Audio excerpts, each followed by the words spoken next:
Well, on debate number one on why Pakistan tried to provoke so desperately, why Sartaj Aziz made that comment yesterday, and why it was followed up with the official press release from the Pakistani side about how strongly Nawaz Sharif picked up on the whole issue of blaming India for breaking off the dialogue process with Pakistan when he met Ban Ki-moon. Joining us on our panel from from Karachi, we have General Rashid Qureshi, former spokesperson to General Pervez Musharraf. Good morning and good evening to you at the same time. Good morning from New York. From Washington, we have Michael Kugelman, who's with the Wilson Center. He's a senior program associate for South and Southeast Asia at the Wilson Center. He's there with Shuja Nawaz, who's a director, South Asia Center at the Atlantic Council. Shuja Nawaz and Michael Kugelman, good morning to you, gentlemen. Thank you for joining me this morning. With me in the studio is India's most trusted strategic affairs voice, Maruf Raza. Maruf, good morning. Thank you for coming in. Thank you. Looking forward to your perspective. Let's see how things go this morning. Right. Not that the Pakistani surprises anymore, Maruf. Yeah. Okay, I don't know how to take that. You sound very world-weary when we mention the Pakistanis nowadays. Yeah. And with us also is Dr. Stephen Lebo. He's Professor of Modern International History and Politics at the Sage Colleges. Oh, I'm delighted to be here. Thank you very much, Stephen. Thank you for coming in this morning. With us from Mumbai, representing the Indian perspective also, is Mahesh Jetpalani, Senior Advocate. A strong view on Pakistan. Mahesh, good evening to you. Good evening to you, Mahesh. Well, let's begin with General Rashid Qureshi. You know, General Qureshi, this kind of provocation, now I find repeatedly out here. What we want to know is, why do you want to embarrass yourself? Why would you as a country want to embarrass yourself when you come to an international forum? The whole world is talking about how to take on terrorism. You should devote yourself right now to taking on the ISI, destroying the Haqqani network, taking on the Lashkar-e-Toiba, getting real about the fact that you're soon going to get encircled as India and America build a strategic relationship. But what do? You just come to Pakistan, New York, and you provoke for the third time. I can list out all the provocations. Now, why would you want to embarrass yourself, General Qureshi? I'll start the discussion with you after it's an open debate. General Qureshi. Arnab, first of all, there's no embarrassment here. Let me give you my point of view. An unresolved issue between India and Pakistan, the largest problem that India and Pakistan face is the issue of Kashmir. You know it, I know it, the people of India know it, the people of Pakistan know it, and the United Nations General Assembly knows it. If that has been raised as the outstanding issue between these two countries, how can you call that an embarrassment at all? One. Number two, when the issue has not been resolved. I asked you about the provocation. I asked you, sir, about why you need to provoke. You have provoked. Each time. So you provoked the Modi government 3 times. You're supposed to be listening to my answer and not cross-questioning in the middle of what I'm saying. And each time India and Pakistan try to get together to resolve the issue and start talks, India comes up with some ridiculous argument and either cancels those talks or refuses to talk. Now, so if you that have no is agenda the attitude of such a big country, such a country with perhaps the second largest population in the world, which is trying to prove to the world that it should be taken on as a permanent member of the Security Council, a country which is unfair and unjust. How can we expect anything good from our neighbor when you refuse to talk? Sir, General Qureshi, you see this hyper-provocative position that Pakistan has taken vis-a-vis India in New York. You know what? Every seasoned observer we speak to makes one observation, and Maruf can expound on it, that this does not fit into the narrative of any country or show the characteristics of any country which is interested in pursuing a stable bilateral relationship with its neighbor. Yeah, that's you know, and that's the sense of disappointment. Let me tell you this: in New York today, General Rashid Qureshi, Everyone, when you mention Pakistan, there is just one sentiment everyone shares with you. And that sentiment is that we are so deeply disappointed with Pakistan. And when you do this ahead of your Prime Minister speaking at the UNGA, you may be appealing to Imran Khan, but you disappoint the entire world. Maruf wanted to respond to you. Maruf, go ahead, please. General Sahab, first, I think the world is expecting some new ideas from Pakistan. And in the absence of which, it is understandable to some extent that Mr. Nawaz Sharif would have raised the Kashmir issue, primarily because, as we've seen in the last couple of months, his initial desire to have good relations with India and not rake up the Kashmir issue, even when he came in for Mr. Modi's swearing in, and he set aside any meeting with the Hurriyat Council members, which eventually led to the calling off of the talks, showed that he wanted to take a different path. But clearly there are forces within Pakistan, and you know those forces that are there, the establishment, which want who to Nawaz see, Sharif is playing to. Nawaz Sharif has come under huge amount of pressure, and he's had to change course now, because that is the line that he is expected to take in the absence of any other ideas. I think the more important issue, General Sahab, that we need to bring out is Pakistan now only going to talk to itself, even at a forum like the United Nations, where the world is waiting for a new set of ideas? It is you who, in various shows of ours, have always argued that you are a bigger victim of terror than virtually anybody else. Why aren't you talking about attending to the terror-related threat that your own society faces? Our problem, you say that Kashmir is the biggest issue between the two of us. The biggest issue for us is cross-border terror sponsored from your end. What about talking about that? Yeah, you know, let's go to Shuja Nawaz, please, and Michael Kugelman there in our studios in Washington. I'm sure Rashid Qureshi would like to respond to you, Maruf, very quickly. Sir, General Qureshi, I know you are eager to respond. I just want you to get the perspective from New York. We'll keep bringing you back to the discussion. Let everyone come into it. You provoke us 3 times. General Qureshi, just putting this in perspective for our guests in New York as well.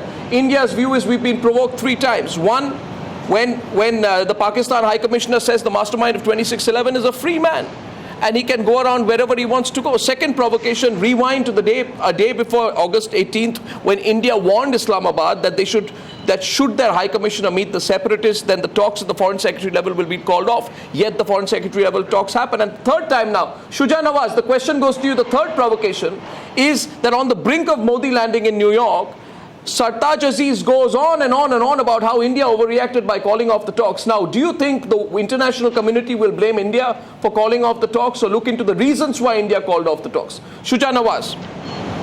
I don't think the international community is going to get involved in any blame game on this issue. There is much more on their plate at the UN, as well as in their multilateral and bilateral forums, especially dealing with the Middle East and the global terrorism issue, which seems to have seized their imaginations. In Washington in particular, you have to keep in mind that Congress is basically out. It is now on the campaign trail waiting for the midterm elections. And this is what the president and his party are concentrating on also. So except for emergencies, I doubt that there will be a great deal of attention paid to anything happening in a distant corner of the world, particularly so in Shuja South Nawaz, from your analysis, I get a sense that therefore you would also agree with me that Nawaz Sharif is only playing to a domestic constituency out there. Well, I think both countries owe it to themselves and to their people to resolve their differences. So it's not a question of playing to the gallery. I think the people of India and Pakistan now demand that they have strongly elected leaders, and that it's time that they delivered on the question of peace in the region. This is also tied to domestic economic development. Both countries have been on an economic downslide. It makes no sense for them to get involved in blaming each other or getting into a war of words when they need to concentrate on creating jobs at home. I agree with you, Shuja Nawaz, which basically brings us to the moot point. If this is what you're saying, Shuja Nawaz, is not something unknown to Nawaz Sharif. And I'm sure that the Pakistani diplomats would also have told him that the situation right now globally is not one where anyone's going to seriously listen to you. I'd just like to place before you, and as I go to Michael Kugelman, I get your perspective. People in Washington, Michael, I'm sure, are interested in other issues. There is ISIS, there is the global threat to terror. If Pakistan talks about how it's going to step up to the plate on actually fighting terrorism, I think it would find more takers than if it were to go on about the Kashmir issue. What do you think? Yeah, I think you're absolutely right. Let's put things in perspective. The U.S. government just declared another war in the Middle East against ISIS. So that's going to be the priority. That's going to be the focus, the policy debate. It's all going to revolve around things like that.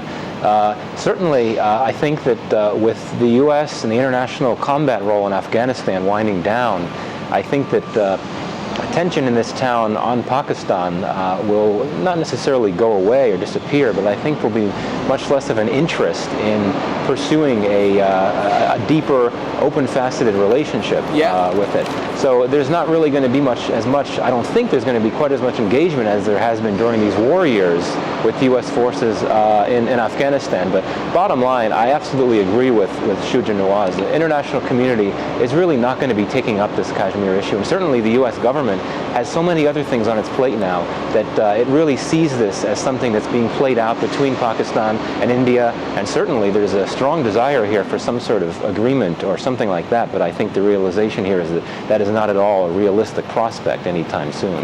Yes, but from both Michael, what you're saying and what Shuja Nawaz is saying, if I hear you correctly, there are other issues that are there before the international community right now, especially before the White House.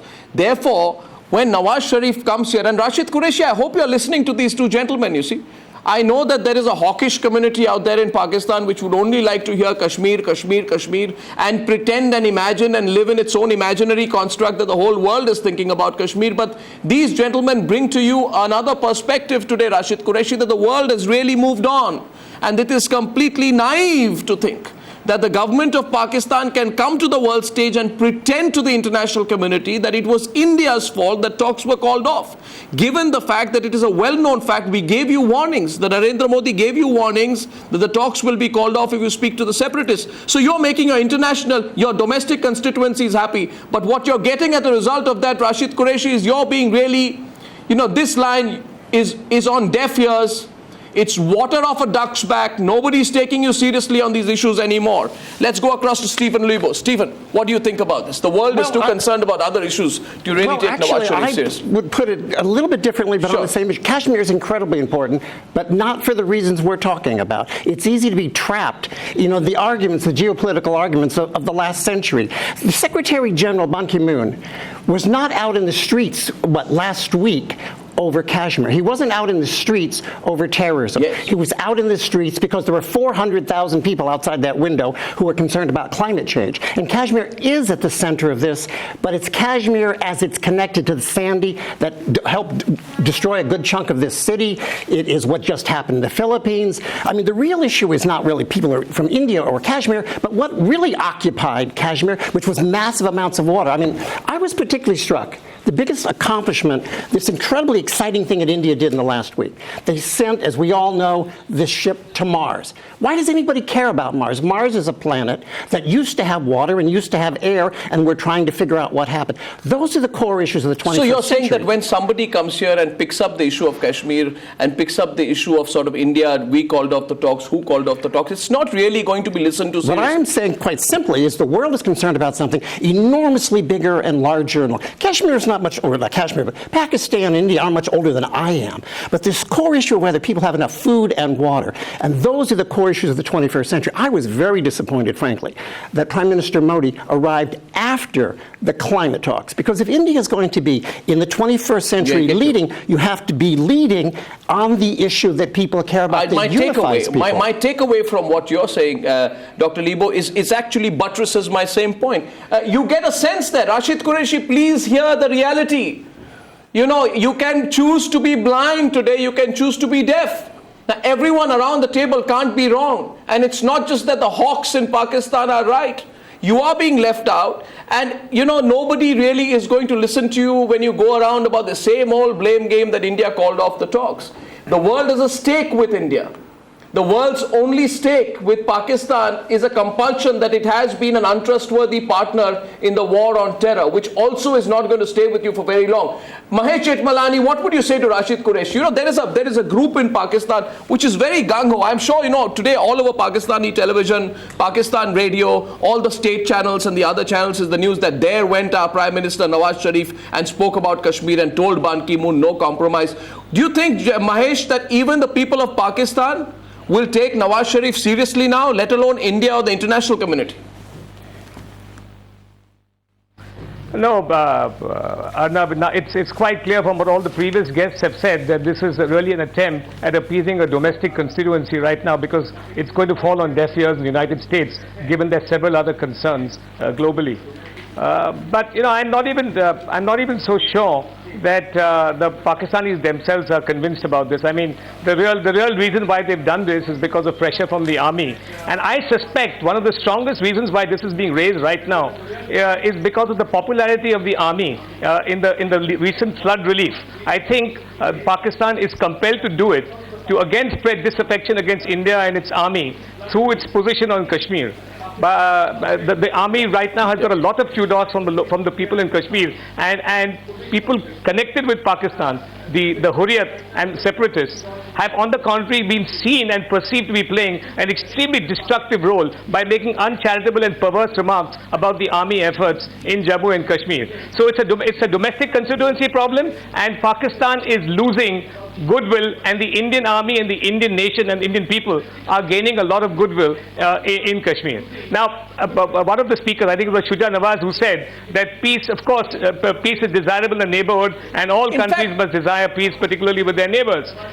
But the fact of the matter is that every time it is Pakistan that vitiates peace talks. I mean, it's not a question, it's always a question of chicken and egg, but they create the provocation. Whether it is terror, whether it is encouraging people like Hafiz Syed and Yassin Malik, or whether it is giving a venue and a platform to Al-Zawahiri, the Al-Qaeda chief, to abuse India and undermine India's sovereignty, it is always them that vitiate any chance for talks with or without Kashmir. Rashid Qureshi, in fact, there is a strange and bittersweet irony that I feel many observers will also consider at this moment. And that is that just 1 year back, Shuja Nawaz and Michael Kugelman, 1 year back, I'd like to throw back to Washington.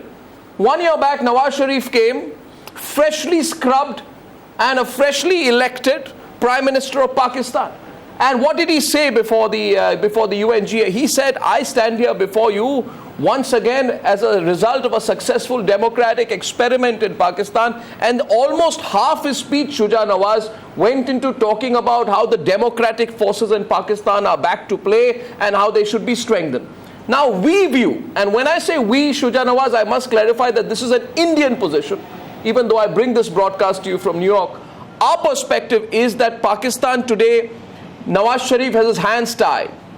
And had Nawaz Sharif had a free hand, Shuja Nawaz, he perhaps would not have gone on about the K word, he wouldn't have done these three-step provocation, Sartaj Aziz wouldn't have said what he had, and Kashmir and the calling or not calling off of the talks would not have been the only issue. The feeling is in India that he's really speaking general, your general's language rather than his own. You agree with that, Shuja Nawaz and Michael Kugelman, that Nawaz Sharif is more a puppet in the army's hands, even when he struts around in New York? Arnab, let me correct a little bit of your historical memory on Nawaz Sharif. Nawaz Sharif has always been a very strong proponent of Pakistan's position on Kashmir, when he was in the opposition as well as when he was in the government. So everyone was looking to him now and to Prime Minister Modi, both of whom were seen as hawks. And this is the other point I want to correct. There are only hawks in Pakistan, according to your point of view. I think there are hawks on both sides, and it doesn't help matters when the hawks get the ascendant position and the voice. Secondly, Nawaz Sharif is not the only politician in Pakistan that has fixated on Kashmir as an unresolved issue. More recently, you may recall there was a controversy over Bilawal Bhutto making a very inflammatory speech about Kashmir before his domestic audience. So there will always be this remaining irksome problem between the two countries, what we were hoping for after the election of Prime Minister Modi and the invitation to the neighboring states' heads of government to come to Delhi, that there would be a new beginning and that some of the issues that needed to be resolved could be resolved, of course including it could on have. trade. No, of course it could have, Shuja Nawaz. Nothing happened. Nothing happened. Sorry to interrupt you there. Of course it could have. But what we're saying to you and our perspective is that there has been political instability in Pakistan in the last few months. There have been widespread anti-government protests. There have been allegations that the Pakistani Prime Minister was rigging the previous general elections. They came to the limelight. Imran Khan on the one hand. So there is a domestic compulsion angle. I mean, I don't know, what you're saying, that there are hawks on both sides, but there are more hawks right now pushing Nawaz Sharif to take a more strident position. I don't think he's going to be able to go back in one piece to Islamabad if he doesn't go very strident now on Kashmir, on calling off the talks and on increasing the blame game, because there's really no other takeaway that he has from New York. The reality is that he cannot solve Kashmir on his own. He has to give his people more food and clothing and shelter. Sure he has to give them energy. I'm sure he has, but he has no solution on that.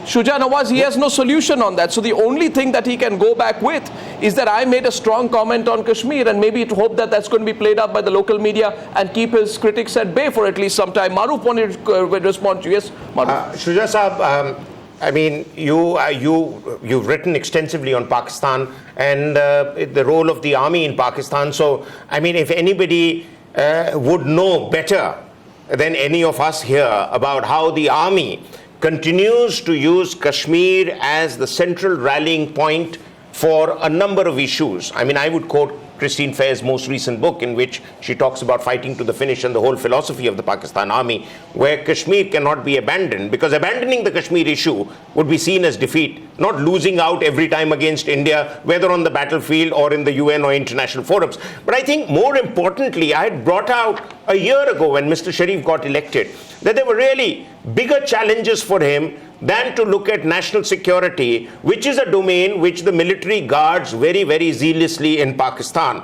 And I had said it is going to be the economy, it's going to be internal security, which are going to be his bigger challenges. In the absence of ideas, Mr. Sharif has gone back to doing what a newcomer to politics, Bilawal Bhutto, is also doing, is doing chest thumping on Kashmir. Now, Kashmir does rally people together in Pakistan as a country which sees anti-Indianism, and the Kashmir is a symbol of that as the best rallying point. But the point is that Nawaz Sharif, it is well known now in public domain, that his 3 points of departure with the Pakistan army was, one, his peace initiatives towards the Taliban, whereas he was ignoring all of India's pleas on how to dismantle the terror infrastructure, which is well known. Those guys are walking around. And the second thing was that his going hard on Musharraf, and the army wanted him to go soft on Musharraf. And finally, when push comes to a shove, the army said, you either toe our line on Kashmir, or sorry, we've got others waiting in the wings who we could replace you with. Now, I mean, these are things which are in the public domain. So how does Pakistan confront these evils and still move forward? I mean, that is the challenge that we want answers to. No, and Rashid Qureshi, I take off from what Shuja Nawaz said here, and Shuja Nawaz says there are hawks and doves on both sides. I'd say today, qualitatively, there are far more hawks in Pakistan, and all those hawks are coming together. Sorry, Shuja Nawaz, you're a man of great experience, but I slightly differ with you on this, because I'm sure you'll agree with me that the popular Pakistani imagination, perhaps the greatest hawk of them all, would be Mr. Modi himself. At least there'd be no doubt between you, disagreement between you and me on that popular Pakistani imagination in the security circles would be that the biggest hawk is Narendra Modi. Because Narendra Modi told me before becoming Prime Minister that if, talks and terror don't go hand in hand. So Rashid Qureshi, do you have a firm response to Maruf on this one?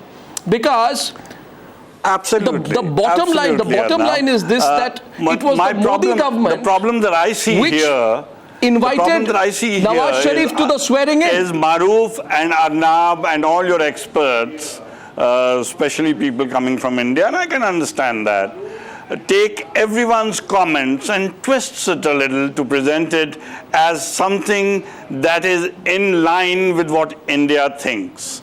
Unfortunately, That's not Which the case. which comment? The point which is, comment? the point which here comment is, have Maruf and I the twisted? point here is, I will discuss those also. The point here is, What have we No, twisted? one second, sir. is an issue. 1 second. So we are asking you this in Shujan unison. Nawaz, which has comment have mentioned Maruf and I this, twisted? that We are it both is an asking you that issue, question. and we in Pakistan, and I'm sure people in India, both thought that at this time, with Nawaz Sharif having become the Prime Minister, the meeting between the two leaders, Narendra Modi and Nawaz Sharif, would start a fresh direction and fresh discussion on how to resolve outstanding issues between India and Pakistan, which, in my opinion, is essential for both countries.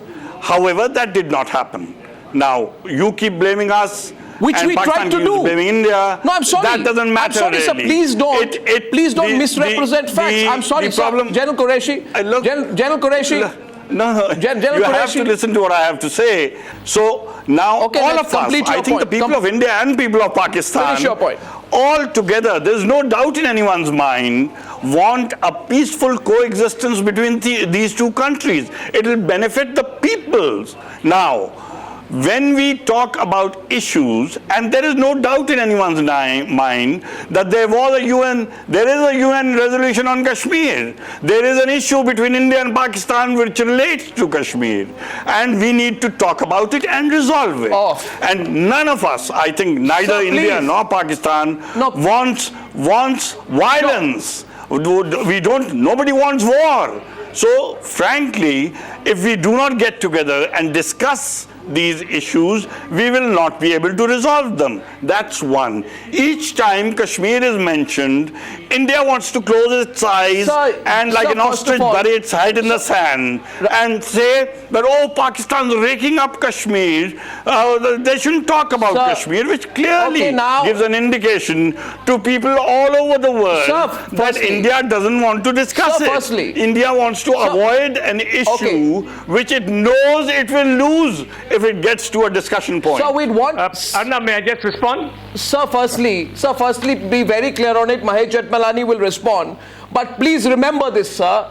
No, yeah, please, I just want to make one point to Rashid Qureshi and then you can take him on as much as you want, Mahesh Jethmalani. But I want Rashid Qureshi to understand this, that given that Sartaj Aziz has come out, and in New York, he has blamed India for calling off talks with separatists. I want to ask him, and I want to ask the Pakistani government, if you expected India to defend a move by Islamabad to go against the Shimla Agreement, because meeting separatists is a gross violation of the Shimla Agreement, which clearly says that negotiations are to be settled through bilateral negotiations, not negotiations with separatists. Which you don't want to do, which India refuses to do. And that's a factual rebut to. India refuses to meet Pakistan on bilateral. Mahesh Jethmalani will respond to you now, sir. General Qureshi should realize that you can't emphasize only one aspect of the continuing India-Pakistan dialogue, which is Kashmir. There was an attempt to give that before the Foreign Secretary-level talks were on. There was an attempt to emphasize that one aspect. Now, General Qureshi talks about fresh minds with Mr. Modi and Mr. Sharif coming to power. Mr. Modi's party's stated position is no talks without terror. Notwithstanding that, no talks when there was terror and when the terror infrastructure was not dismantled and there was no action taken against perpetrators of terror like Hafiz Saeed. Yet there was no insistence on any precondition for the talks. So a fresh mind and a fresh approach was initiated by Mr. Modi. Unfortunately, the Foreign Secretary talks were vitiated because the Pakistani ambassador chose to meet Hurriyat leaders. Now I asked General Qureshi, if the Indian High Commissioner to Pakistan chose to meet Balochi separatists, what would the reaction of the Pakistani government and the Pakistani people be? By the way, you do meet Balochi separatists after taking them to Delhi. So that's, we know that. Now, but I'm talking about because we are at the United Nations. General Qureshi, 1 minute, General Qureshi, please let me correct you. We are talking about an official meeting by the Pakistani High Commissioner to India. People coming to Delhi and clandestine talks may go on, but an official meeting Exactly. by the Pakistani High Commissioner in India with known separatists is something which your government would not tolerate were the shoe on the other foot. You call them So separatists. you are continuously guilty Kashmir of is double an international issue. No country which would was tolerate taken that. up by the United Nations. No, it's not. While you call them separatists, as per the Tashkent Agreement the United and the Nations Simla does Agreement, not think they are as per the separatists. Tashkent- So frankly, now then you fall back to As per the- Simla Sir, Agreement. this is- when we Sir, talk that is- about bilateral talks, you No, just no, refuse General to start General those Qureshi, talks. General Qureshi, So it's let me very clear let me give you another in the minds perspective. of people No, of no, Pakistan. General Qureshi. And I'm General Qureshi, sure let me give you Indian another perspective. minds General Sahab. which are capable of thinking also beyond what the Indian administration and the government keeps saying, they also understand that India does not want to talk about this major issue, the largest issue, the most critical issue between General India Qureshi, and we're looking for Pakistan new ideas. is fortunately or General Qureshi. unfortunately Kashmir. General Qureshi, your Kashmir is the only Sir, glue that General keeps Qureshi, your listen, country General together. Qureshi, Sir, And for God, just it's one now- point, it's a just glue one that- point to you, sir. Just one point to you, sir. If you wanted a serious discussion, with India, if you wanted a serious discussion in India, Narendra Modi was willing to have it. And that's the point I'm making. Modi Yes. invited. Well, I was telling Shuja Nawaz that. Who's the You greatest might be hawk in your making that imagination? point, Narendra Modi, but right? Narendra Modi doesn't seem to be making it. Invited your Prime Minister, 1 minute, sir, to his swearing in. Narendra Modi. Oh. General Not Qureshi, to be Kashmir realistic, talk. be reasonable today, please. Be reasonable. Narendra Modi extended the olive branch to Pakistan to start a fruitful dialogue process.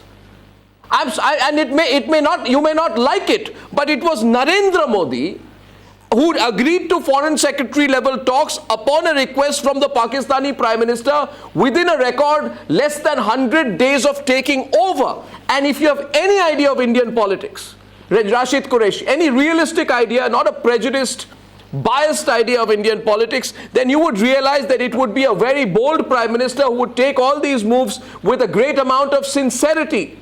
Now you laugh at that, sir, but that's how the world looks at it. And let's toss it. Maruf wants to make a point. I want to get Michael's view on this as well, because we've kept our Washington panelists quite out of the debate for some time. Sorry about that. I'm coming over to Washington. As you can clearly see here, this might not be the most critical issue for White House or for the US Congress or the Senate at this point of time. But it's still a critical issue. I'm coming to you in Washington. Maruf wanted to respond to Rashid Qureshi. Yes, General Maruf. Qureshi, a quick rebuttal. Yeah. Just 3 points. One is that I think the current government in Pakistan, including a High Commissioner, who should have had his nose to the ground, has failed to read the mood in New Delhi.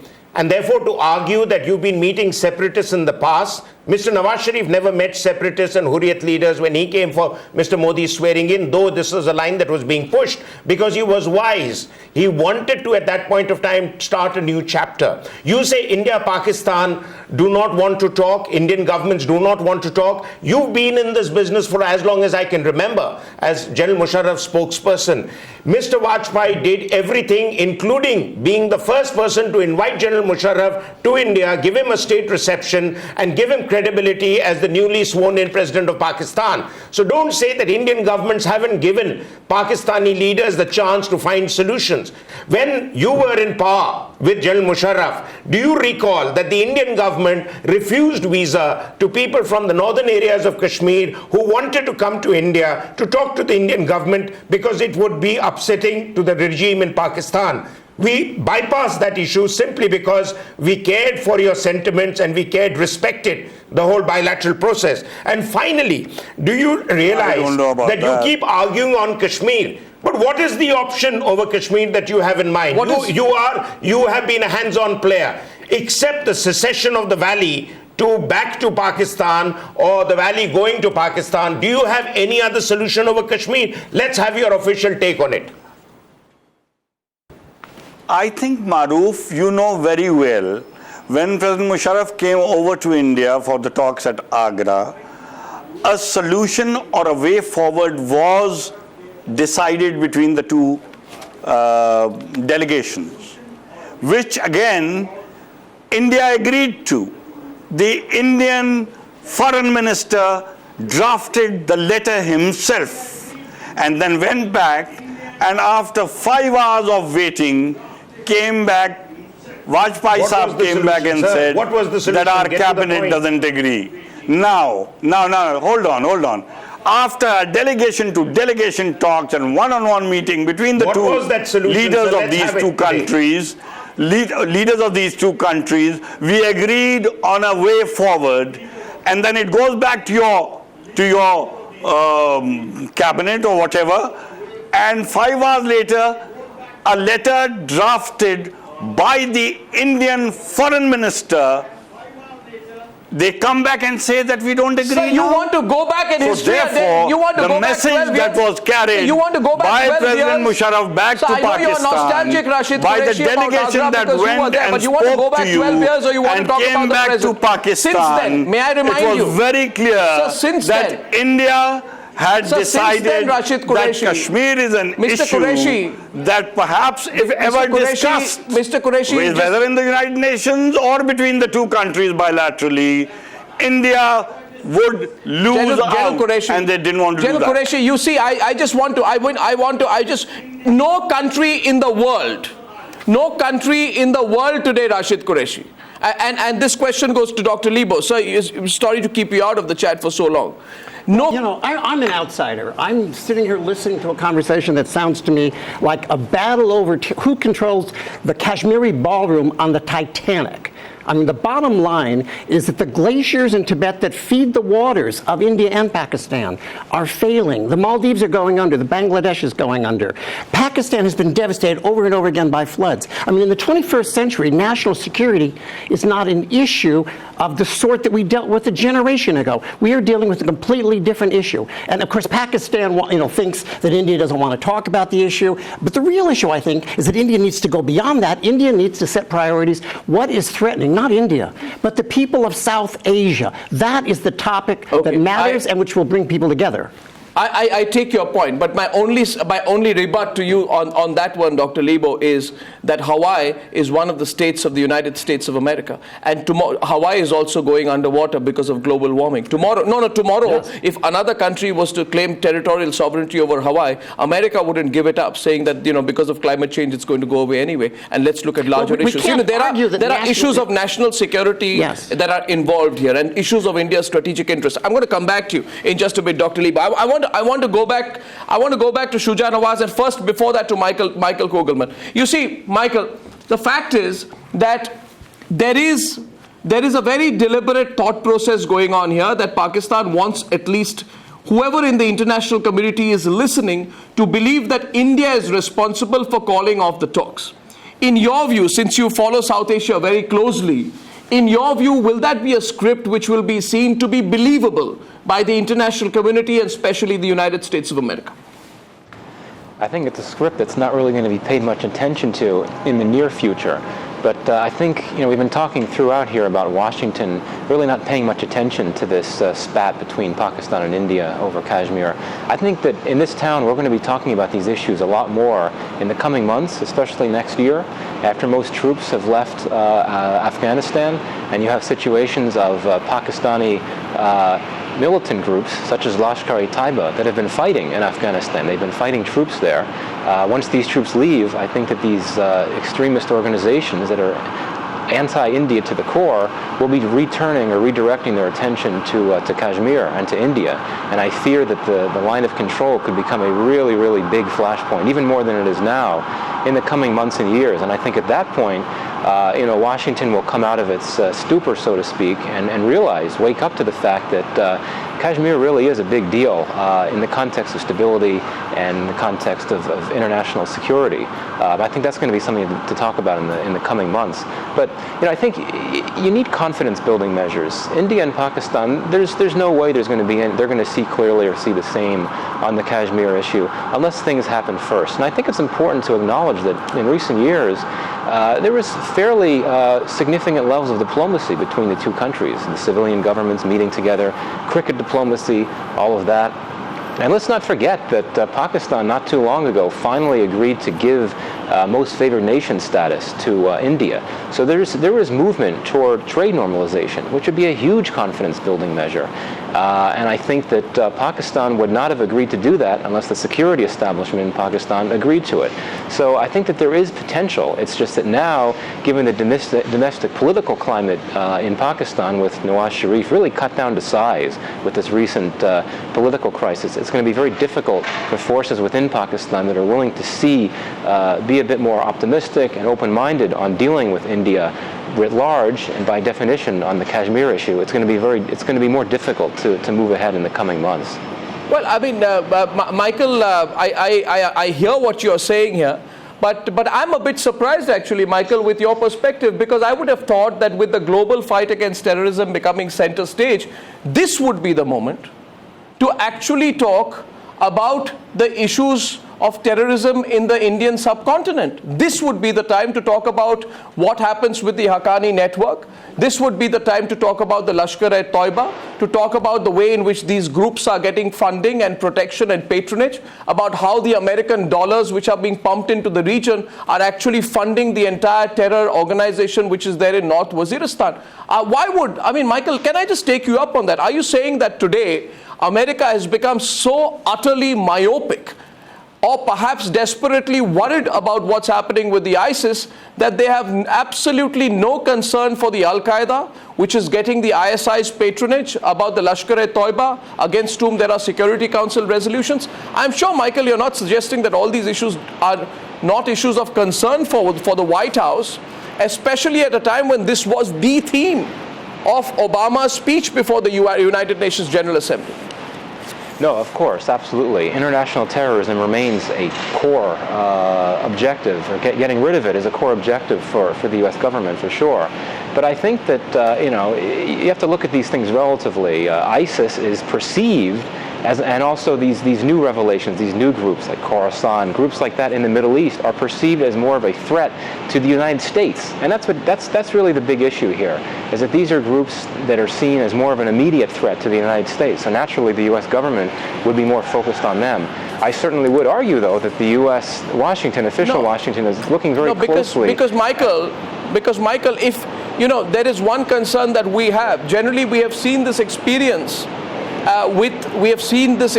historically with the United States, that as you turn around, Shuja Nawaz, the concern is that as you turn around, America is very good at crisis management, and as and many observers have said, it is terrible at crisis resolution. And the general history has been that as you exit from different regions, you turn away from the problems of the region.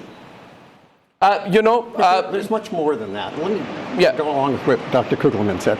We have to be realistic. All cultures have a political culture. America historically knows the Middle East exists. They've heard of the people within, 100 yards of Jerusalem. If a Jew or an Arab is attacked, that means something. Unfortunately, if a Jain is, they don't know what that means. The bottom line is that the American population moves to an extent the American leadership, and the American leadership is feeding off of a population that has no idea of South Asia. Are you saying America does not know that the Al-Qaeda exists? Well, it knows the Al-Qaeda, which a few hundred meters from here brought down your World Trade Center. Exactly. My question to you is, a decade later, that was an Al-Qaeda that was connected to Saudi Arabia, to Egypt. Our sense of the world is still much more linked to the Middle East. Until that would be a terribly short-sighted perspective. But it is also the reality. Cultures, nations have a national history and culture. Americans are much more aware of things that flow out of the Middle East than South Asia. Until recently, we didn't even have a South Asian population. That is part of the American political culture. I'm a bit surprised with that perspective. I would be worried with that perspective, Dr. But it's true. We have to recognize it. By that yardstick, would you blame it on America's ignorance about South Asia, and that's why they went into the wrong country, Afghanistan, and not Pakistan? There is a book now doing the rounds, which is called The Wrong Enemy. That is one of the reasons why. Are we simplifying things to that extent? But there is no fact. The fact of the matter is that American political culture is very simple. It was one of the reasons why the American president was able to sell a war that was started by people from Egypt and Saudi Arabia, organized by Afghanistan, and ended up invading Iraq, because somehow Saddam Hussein and bin Laden were conflated. I take South you up Asia is largely outside of the Sir, I perspective take you up of further. America. I take you up further. I grant you that American understanding about the Arab world is much better than it's about other regions like Well, South I wouldn't Asia. say they're understanding, but they're aware of it. Okay, awareness. Now, awareness. So is it because of that America suddenly announced victory and pulled out of Iraq and let all the secessionist forces build up, including those Arabs who are now your allies, who are now were the people responsible for the creation of the ISIS? In fact, I mean, how do you justify all these acts? Can I just break up this wonderful conversation for a minute? I'm very sorry about this, because we're not talking about how myopic or how hypermetropic American foreign policy is. That can be a subject of another discussion. This is a South Asian conversation about Kashmir in a global forum, so what else is new? Yes, certainly it is. But our concern really is, and by the way, I'd like to place on record here, that India is eminently capable of handling Pakistan. And I think we have handled Pakistan without any help from the Americans for a fairly long time. All that we are saying here is that America should be fairly realistic. And the clout that America has in the international community should be used to the right, in the right way, in the right direction, with the right perspective, and towards the right players. And if that does not happen, then America's role internationally can be more destructive than productive. To be dominated by what Americans are concerned about and what our media covers. Well, now I'd like to go back to the subject which we are really looking at right now, and Rashid Qureshi and Maruf, we have a few minutes more on this part of the chat. Rashid Qureshi, the message that we have from New York is, for the last 24 to 36 hours, your delegation is getting extremely concerned about how it is going to drive an attention, sort of a build-up, create a big build-up over Kashmir, what kind of references will be made to Kashmir. My question to you, General Rashid Qureshi, is last year when Nawaz Sharif came before the UNGA, he sort of mentioned Kashmir, but he mentioned in a very I have to mention kind of way. He mentioned the three sort of templated lines on Kashmir. Do you think he'll try to go further when he speaks now, or will he stay where he was? Arnab, I'm not part of the government, and I'm not part of our foreign policy or whatever they may have decided. I'm not a speechwriter, so frankly, I wouldn't know how to answer your question. But I think, personally, as a common citizen of Pakistan, and that's what I am today, I think if India and Pakistan continue to ignore, and when I say ignore, I mean India ignores the Kashmir issue,